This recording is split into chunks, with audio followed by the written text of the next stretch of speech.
Grüß euch, Servus. Hi everybody, my name is Dieter Wenschura and I'm the owner and manager of the Artelino company. The Artelino company is an online auction house that sells Japanese art prints in weekly auctions. Today I want to talk about Kunisada Utagawa. He lived from 1786 until 1866. He was born near Edo, the old name for Tokyo, and he was the son of an affluent merchant with a ferryboat license. When Kunisada was 15 years old, he joined the school of the woodblock printmaking school of Toyokuni Utagawa I. Well, this guy had made this school a big commercial enterprise. Kunisada was one of his best pupils, and in 1807, Kunisada produced his first illustrated book, and in 1808 he produced his first single actor prints. What kind of actors? Kabuki actors, because that was popular at the time, and there was a huge business making prints of Kabuki actors. People in Edo were crazy and bought these. Kunisada was successful from the very beginning, which may not have been quite good for his character. Contemporaries described him as somewhat conceited. Kunisada produced a wide spectrum of subjects, landscapes, images of courtesans, warriors, but mainly actors. Kunisada, during his career, he had concentrated on making actor prints. Why? Because that was commercially most interesting.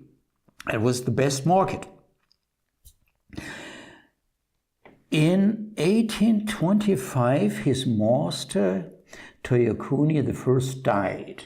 And then Kunisada, who considered himself the greatest and the best printmaker, he thought he would become the new head of the Utagawa school, which was commercially interesting, of course. However, there was another guy. His name was Toyoshige, and he had married the daughter of Toyokuni I, and so he was appointed head of the Utagawa school. Kunisada was furious. He was outraged. And the conflict between these two men only solved a little bit later in 1835, when Toyoshige finally died, and then Kunisada became the new head of the Utagawa school. So it's a little bit confusing. Then he called himself Toyokuni. In today's literature, you find Toyokuni I. Well, that's Kunisada's master. Then Toyokuni II, that's Toyoshige, and Toyokuni III, that's Kunisada. But let's just call him Kunisada, it's much simpler. What more to say about Kunisada? He had a lot of pupils, prosperous school, and his most successful pupils were Kunichika and Chikanobu, who became great Meiji printmakers. Let me give you a few tips about collecting Kunisada Utagawa prints. Usually they are inexpensive. He was very productive, and it's estimated that he had made about 20,000 different woodblock designs. Today's art critics see it with two different eyes. The quality, most is average, but some are really outstanding, and the market prices reflect these differences in quality. Were all of these estimated 20,000 designs made by Kunisada himself? No, nearly impossible.